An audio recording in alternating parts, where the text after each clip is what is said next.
Welcome into the latest edition of ESPN FC. I'm Dan Thomas, Frank LeBeuf, Ali Moreno and Shaka Hislop joining me a little later on in the show. We'll start though by taking a look at developments surrounding coronavirus and getting football back on track in Europe.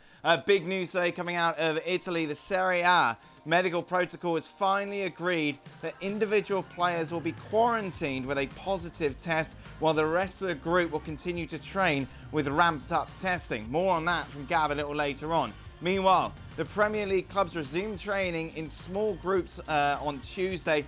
Troy Deeney, however, will not return to training this week out of concern for his baby son's health. And the Premier League have confirmed today that there are 6 positive coronavirus tests from 3 clubs. Well, let's welcome in, shall we, Julien and Gab Marcotti. Jules, just to make that clear, it wasn't just 3 clubs that were tested, over 700 tests, but it was just 3 clubs that produced positive results. We've seen this, we knew that it was going to happen. How have people reacted?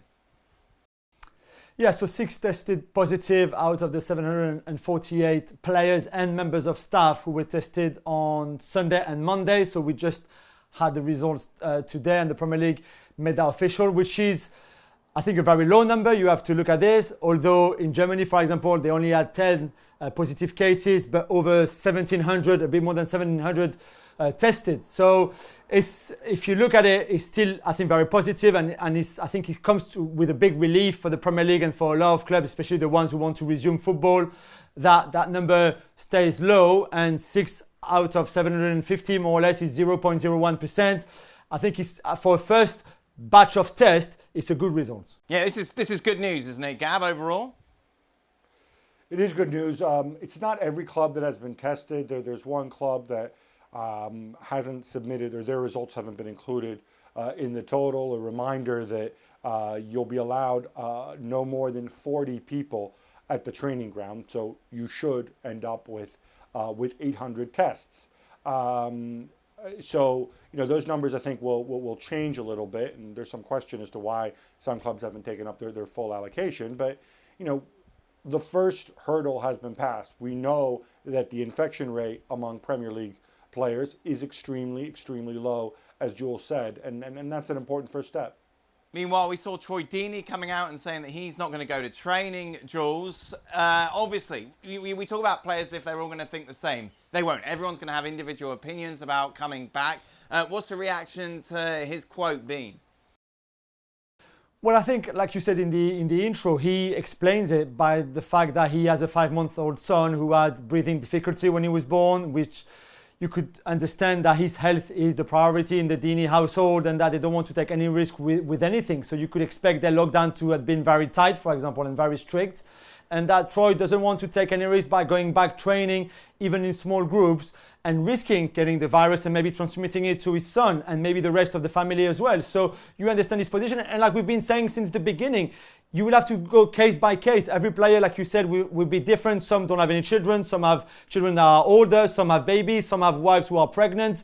Some have elderly people from the family living with them. All of that will have to be taken in consideration. So everybody will be different. But it's true that in his case, in Deeney's case, you can understand why, at least right now, he doesn't feel that it's safe enough for him to go back training. Meanwhile, Gab, significant developments in Italy regarding the return of Serie A next month. We talked about this, haven't we? The fact that initially, if there was a positive test within the team, they would all be quarantined. Now they seem to be following the template of Germany. It would just be that player that has to self-isolate. And that was agreed today? Yeah, that was agreed in principle today, because of course this is Italy, so nothing is simple and straightforward. The player who tests positive will self-isolate. The teammates will be isolated amongst themselves, but they will still be able to train, and if they will be the testing will be ramped up, and if they continue to test negative, then they'll be able to play. And I mean, I think that was really, as we said many times, a non-negotiable step, because if you're going to impose a total quarantine, there was simply no way that you could finish the season. Another date for your calendar, Dan, May 28th is when hopefully there will be another mega meeting amongst all those involved, and they can finally green light the start, which, as you know, has originally been suggested June 12th. Then there was a government ban on sporting activity on June 14th, and they let us know that, well, yes, but we'll make an exception for Serie A if you get all your ducks in a row in terms of the medical protocol. So now it's up in the air, but we will have an idea. If it's not going to be June 12th, 13th, it should be the following week, provided things go positively on May 28th. Gentlemen, thank you very much. An eclectic mix. I had a listen of the Gab and Jules podcast that dropped on Monday. Be sure to take a listen. Very entertaining stuff from the boys. You can do so by going to the website.